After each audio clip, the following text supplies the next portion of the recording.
Hello and welcome to the Autistic Witch. My name is Claire and I am both an artist and a witch.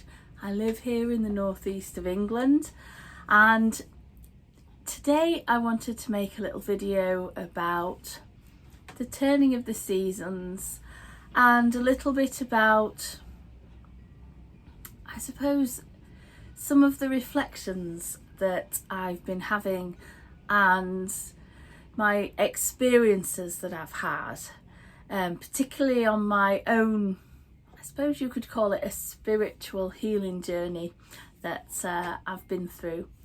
So you'll have noticed from some of my videos that I don't really have, so my autism, or I also have ADHD, and sometimes those two things can be at odds with each other. It can seem a little odd, so sometimes I might not have a specific set ritual or a specific set routine. Sometimes what I do is very instinctive and very much guided and led by my inner voice. So when I set out to practice my witchcraft in the way I do, it's very much an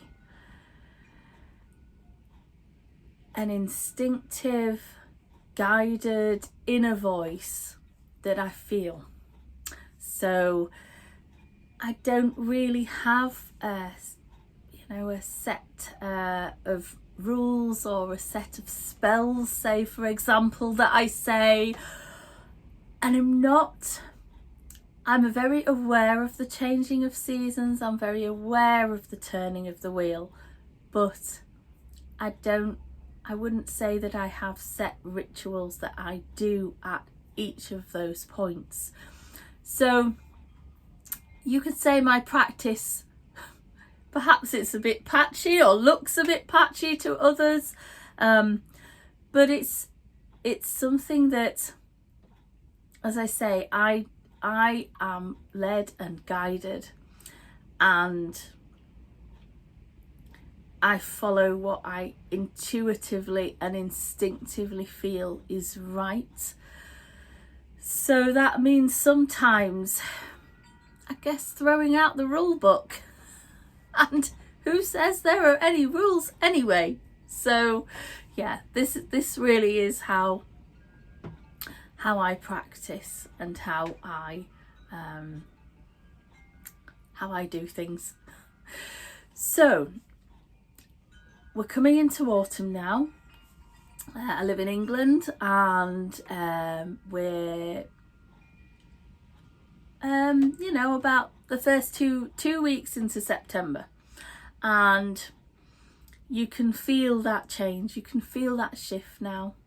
The season's turning, the leaves and the trees and the plants are turning over, and you can see that happening around me, and I'm very aware of that energetic shift.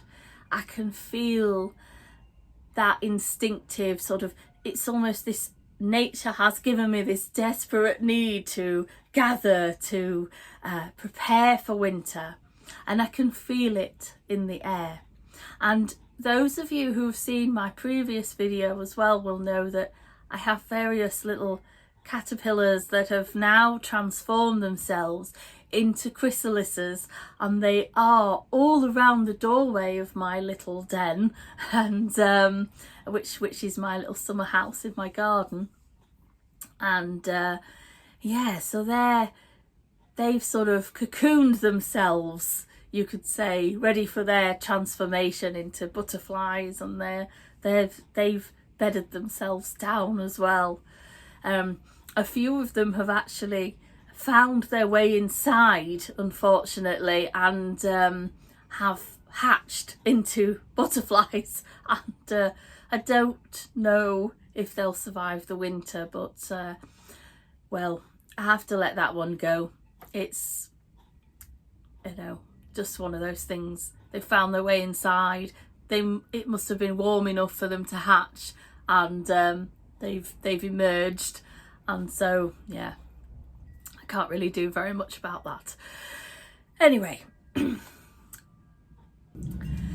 it's now coming up to the anniversary of my father's death, and he was quite a difficult man, and my grief for my father has been quite a complex grief. It's been complex for a number of reasons. He was quite an abusive man, and there was a lot of emotion associated with both his life and what he did, and that's been very much enmeshed with my mum as well, who I've witnessed going through her own stuff. So yeah, September is a bit of a challenging time for that reason. But as well, what I was doing was I was reflecting on how far I've come spiritually and emotionally. So what I've been doing is doing a lot of work on myself, doing a lot of healing, which is I don't see it as separate from my witchcraft. I see it as it's very much a part of me, very much a part of my life, and very much a part of my healing. So for me to be intuitively guided and to practice, I suppose, my feelings, my beliefs on a day-to-day basis, I need to be spiritually well, and I need to have healed some of this trauma from the past. So that's why I feel it's very much enmeshed. It's very much, part of my experience, really. So what I was reflecting on was how I've done a lot of clearing of my father's energy, particularly clearing his negativity. And that negativity has shown up in repetitive thoughts, it's shown up in negative beliefs. It's also, I felt a little bit of interference, you could say, from his spirit. So I felt at times, without me realizing, his spirit energy has been infiltrating and coming in and creating this negative spiral loops, but also trying to influence my behavior and the kinds of things that I would say or do. So I've had to really go through cleansing that, clearing that away, and asking for basically spiritual protection. And the image that came to my mind when I did this was of my guides and masters, higher beings coming to me and effectively being like bouncers, basically, a sort of spirit bouncer who comes along and says, right, no, you're not coming in, you're not interfering, you're not influencing, you're not going to start me feeling depressed or sad about myself, or feeling all of these feelings of that I'm not worthy, that I'm too fat, all of this negative stuff that he is very much associated with. So I imagine my spirit bouncers coming to me and gathering around me and saying, right, no, not today, you're not coming in. And this really started because I had asked a friend of mine to do a reading. So this would have been about a week ago. I asked a friend of mine to do a reading, and what happened was my father came through. He admitted he'd been interfering.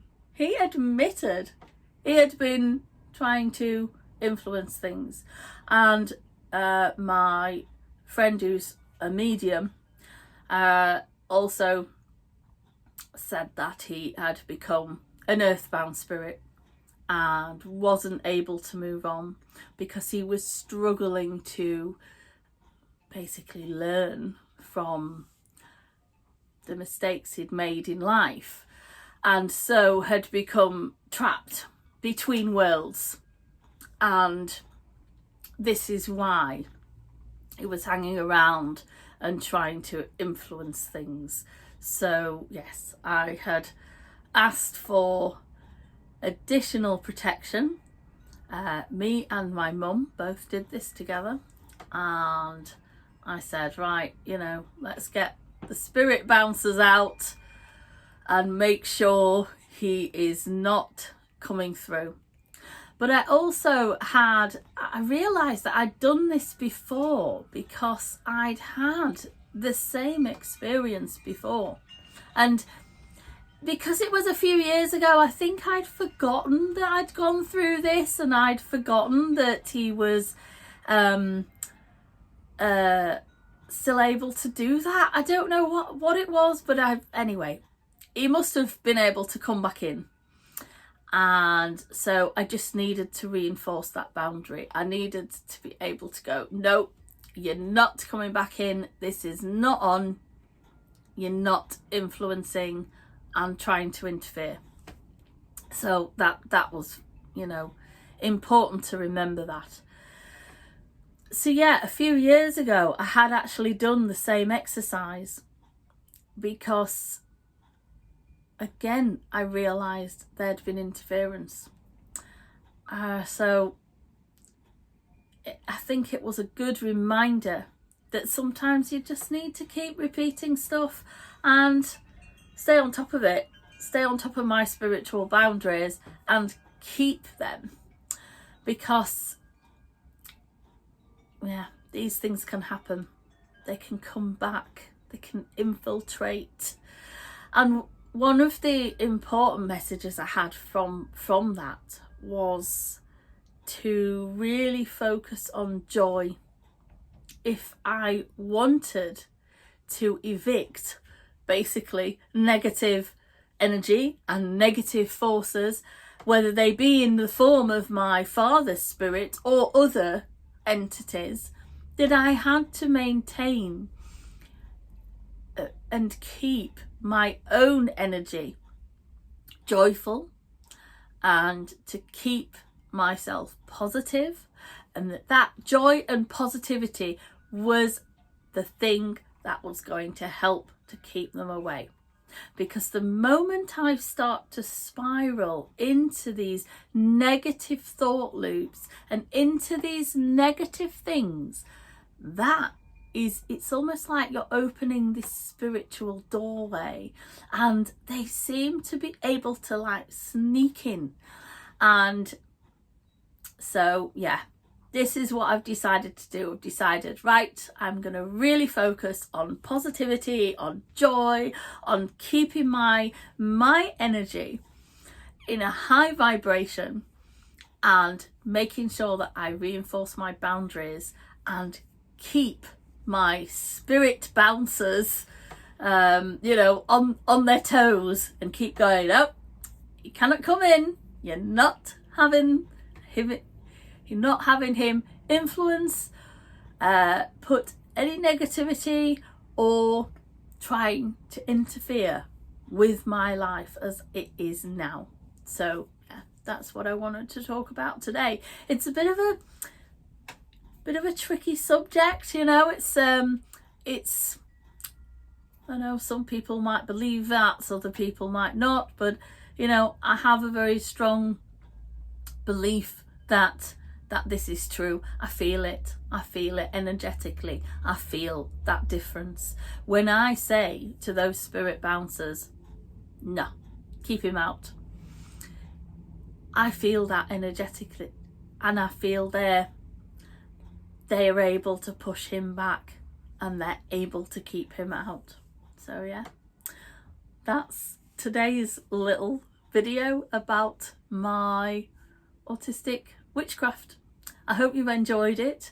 You know, please feel free to comment, like and subscribe. You know, I think that helps with getting your profile raised, and you know, just let me know what you think to my little you know, spiritual rants. So thank you very much for listening.